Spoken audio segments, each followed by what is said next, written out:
Sous le règne d'Hérode,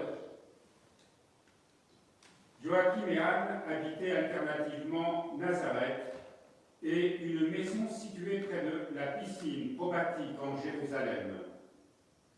Or, Anne connaissait l'opprobre de la stérilité. On se moquait d'elle et de son époux. 20 ans après son mariage, Joachim alla présenter son offrande au temple en la fête de la dédicace. Il en fut refoulé par le lévite Ruben qui lui dit « Il ne t'est pas permis de déposer tes offrandes, car tu n'as pas engendré en Israël. » Anne se réfugiait dans la prière.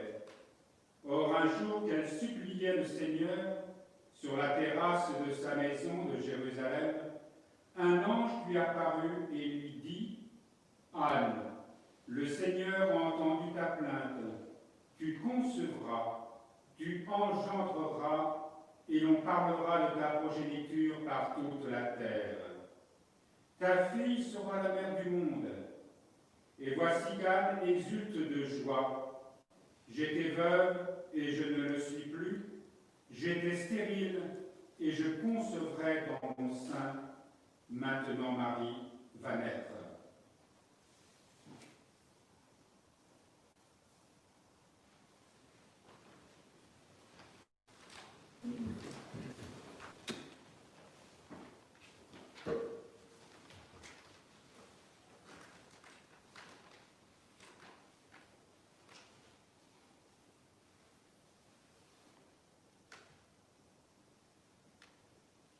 Vers le 5e et le 6e siècle de notre ère, les Bretons firent de Sainte-Anne une princesse de Cornouailles, qui était femme du puissant seigneur Joachim en la forêt de Névez, ou Névé, comme on dit. Les deux se disent, hein. Névé. Joachim était à la fois jaloux de sa femme et furieux de sa stérilité. Et il la battait, ce qui n'arrangeait rien. Comme Anne priait le ciel de mettre un terme à ses malheurs, un ange se manifesta. Il lui dit « Soyez rassurés, le Seigneur a entendu votre prière. Vous enfanterez d'une fille que vous prénommerez Marie et que vous consacrerez au Seigneur. Cet enfant deviendra la gloire du monde. » Comblée par cette promesse, Anne en informa son mari, qui y vit surtout une preuve de tromperie. Il l'abattit un peu mieux que de coutume. Alors Anne de Cornouailles décida de fuir. Avec une servante, elle descendit à la mer avec son bagage et vit une grande lumière. L'ange l'attendait dans une barque blanche. Ce fut un voyage fantastique et merveilleux qui s'acheva à Jaffa. De là, Anne gagna Nazareth et elle donna le jour à Marie. Quand elle eut marié sa fille à Saint-Joseph, la barque blanche, au pilote angélique, la ramena en Cornouailles. Son mari était mort, mais ses vassaux l'accueillirent à grande joie et il acheva sa vie sur la falaise de la Palue, où, dit-on, Jésus vint la voir avec Saint-Pierre en laissant la trace d'une fontaine. Après sa dormition, elle s'éleva au ciel. Alors vous savez tous que dans cette légende, il y a un lieu qui marque cet endroit, c'est Sainte-Anne-de-la-Palue, qui se trouve à la pointe de la Bretagne, dont il y avait l'église que nous voyons actuellement, n'est pas l'église d'origine parce qu'elle se trouvait plus sur la plage, mais l'église du 5e ou 6e siècle s'est enfoncée dans le sable, donc on a dû la déplacer. Mais disons que nous voyons là, comme on voit dans beaucoup de traditions, une cristallisation d'un culte plus ancien. J'y reviendrai tout à l'heure quand je vous parlerai de cette troisième Sainte-Anne qui fut celle qui se révéla nicolazique, ce paysan qui a donné ce haut lieu du culte à Sainte-Anne à Sainte-Anne-d'Auray.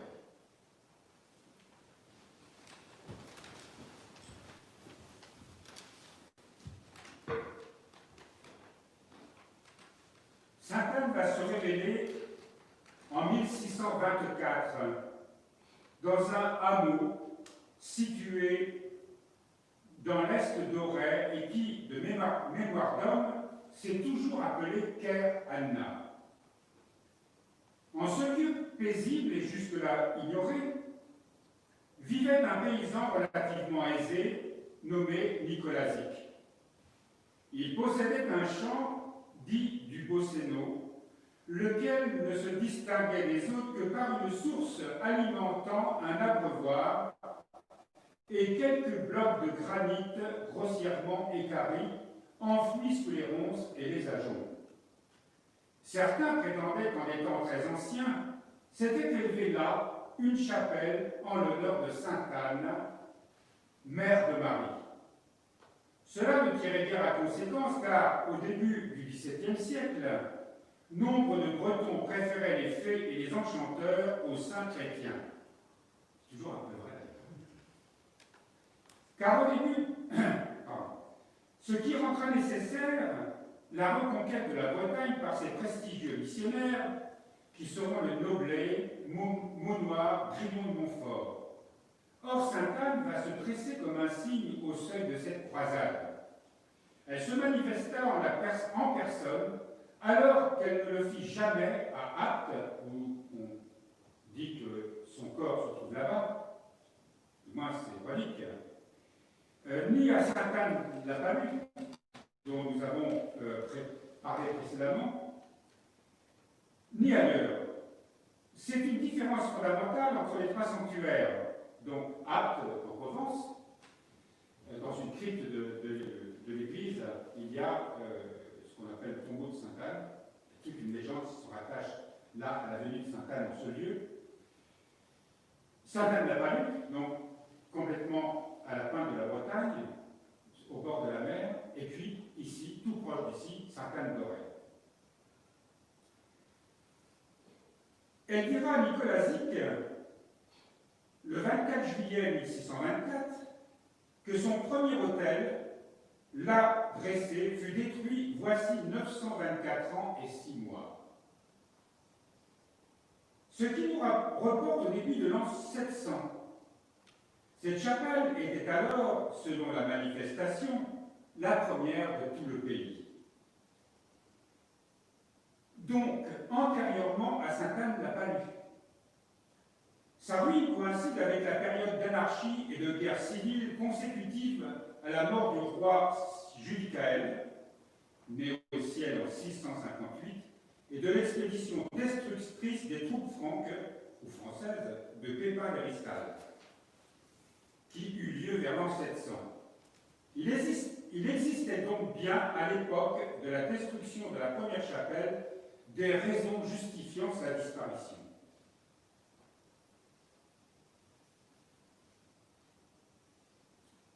La vision de Nicolazic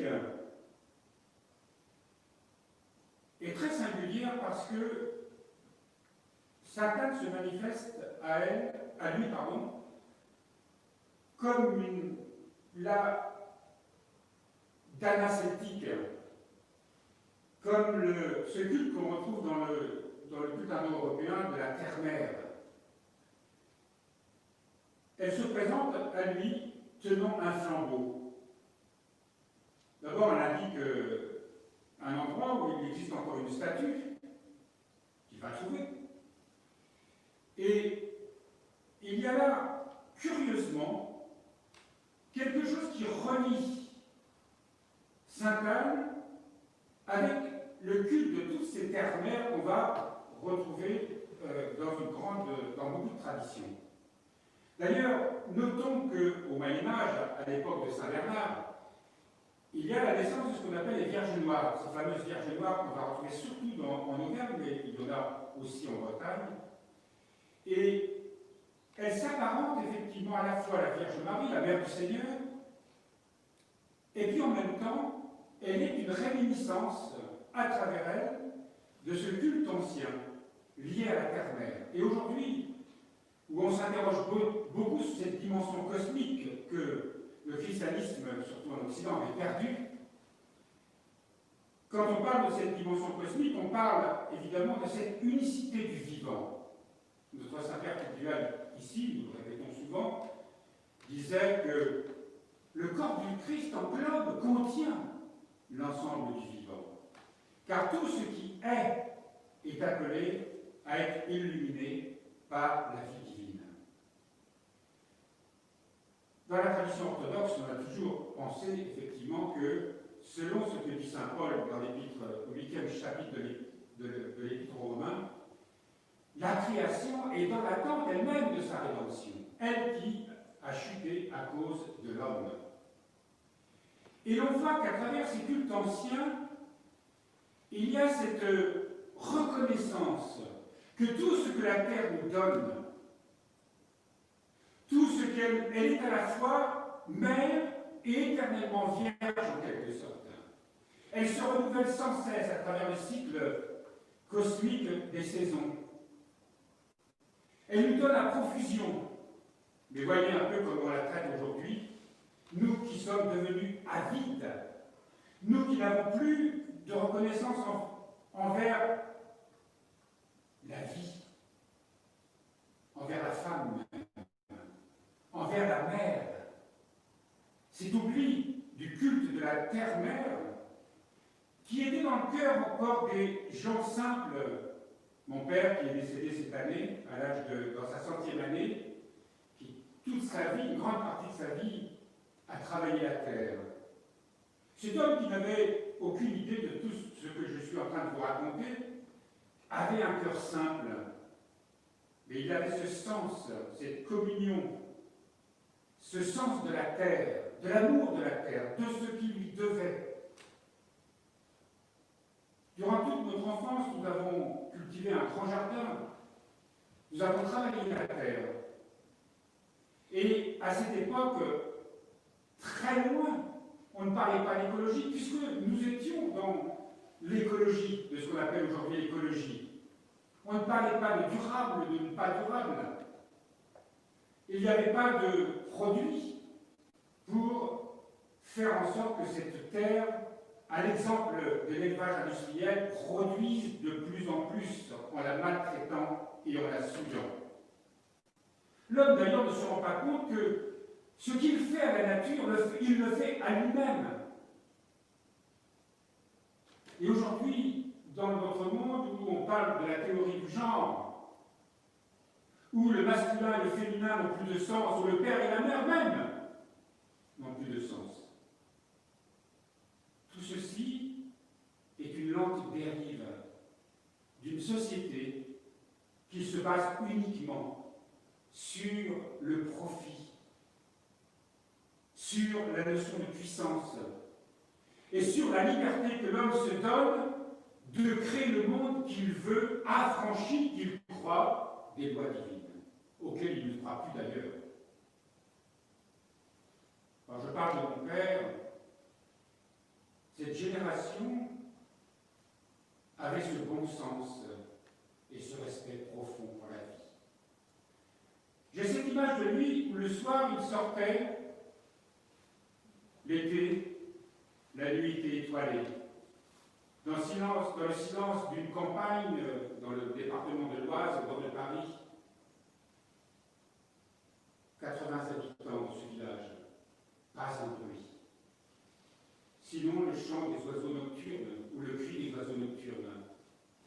Et puis un ciel pur, parce qu'il n'y a pas de pollution à cette époque. On est dans les années 50. Et il contemple les étoiles. Il se laisse pénétrer par ce mystère. Nous qui aujourd'hui ne regardons plus le ciel parce que nous habitons les villes en grande majorité. Et même quand nous sommes à la campagne, on ne regarde plus le ciel parce qu'il y a la télévision et il y a les écrans de nos ordinateurs, de nos tablettes, de nos smartphones, etc. C'est le drame que nous vivons. regardez le monde dans lequel nous sommes, cette pandémie qui plonge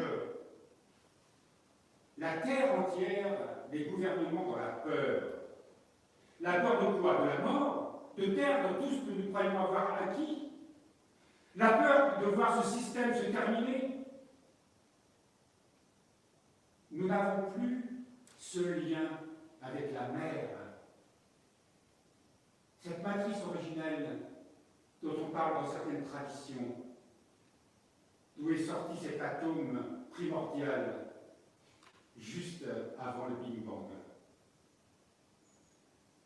Et à travers Sainte Anne, c'est de redécouvrir cette dimension de la vie, de la mer au sens à la fois terrestre, mais aussi, comme ici, d'Anna dans la tradition celtique, c'est la mère des dieux, la mère de Marie, elle qui est une humaine, elle qui va recevoir l'appel de l'ange et porter en son sein notre Rédempteur. Derrière ce culte de Sainte Anne, il y a cette réflexion théologique à faire, philosophique aussi. Se réinterroger sur notre rapport avec la terre-mère, comme on le dit chez les Amérindiens par exemple, mais pas seulement chez eux, chez les chamans de différentes traditions. Qu'est-ce qui fait que notre Occident chrétien, pardon, c'est un lapsus qui est tout à fait évocateur, et qu'est-ce qui fait que notre Occident chrétien soit tombé dans ce vide? Et quand je parle de ce vide, c'est ce vide spirituel et les conséquences terribles dans lesquelles nous nous sommes engagés. Et nous voyons bien que le système qui a pris place et qui rend les dirigeants même esclaves de ce système ne s'en sort pas. Quelle alternative? Rien ne s'arrêtera. Et il faut pour ça vraiment l'intervention de la grâce de Dieu, comme une sorte de printemps secret qui doit, au creux de cet hiver que nous sommes en train de traverser et qui ne fait que commencer, l'espérance du monde de demain, où il faudra nous ressouvenir que nous avons une mère nourricière, que nous avons aussi une mère spirituelle, la mère de Dieu, Marie, Anna et Marie, unies, qu'il nous faudra recevoir une grâce particulière pour ne pas oublier toutes ces lois divines qui sont à la fois inscrites dans les lois de la vie, dans la loi des cycles, dans la loi qui gouverne les étoiles, ce sont les mêmes, et qui aussi se reflètent dans notre propre vie spirituelle, qui se reflètent dans la vie de notre propre corps. Aujourd'hui, nous fabriquons un monde en manipulant les cellules, en les composant à notre guise, qui sont à l'origine d'ailleurs de la plupart des maladies que nous connaissons aujourd'hui, puisque nous avons perdu le sens d'une vie saine au sens physique du terme, matériel du terme, au sens moral du terme, au sens spirituel du terme. Et en fêtant Sainte Anne, on ne se contente pas de célébrer la mère de la Vierge Marie, qui, effectivement, l'histoire biblique nous dit, on ne le trouve pas dans les évangiles, ni dans l'Ancien Testament, mais dans un apocryphe qui, du 2e siècle, 2e, 3e siècle, je ne sais plus très bien, 2e je crois, le proto-évangile de Jacques, qui raconte la stérilité de cette femme, de son opprobre et de l'intervention du ciel, montrant par là que derrière ça, il y a aussi nous sommes stériles sans l'aide de Dieu. Cette planète même est stérile sans l'aide de la grâce de Dieu. Ce qui se passe dans cette fécondité dans le sein d'une femme, il est aussi répercuté en une infinité de miroirs dans tout ce qui est, dans tout ce qui vit. Voilà, chers frères et sœurs, prions Sainte Anne, la mère de la Vierge Marie, mais à travers aussi elle, de se réapproprier ce que nos anciens connaissaient, ou ce qu'un homme comme mon cher père avait en lui d'une manière native, et dont il vivait chaque instant de sa vie.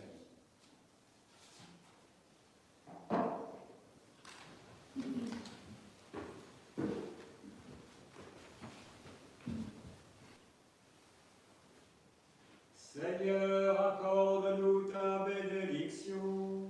Que le Dieu Tout-Puissant, Père, Fils et Saint-Esprit, par les prières de Sainte Anne, de la très sainte Mère de Dieu, de Saint Michel-Archange, de Saint Jean-Baptiste, de Saint Joachim, de Saint Tugdual, le protecteur de ce lieu, et de tous les saints vous bénissent maintenant et toujours, et au siècle des siècles.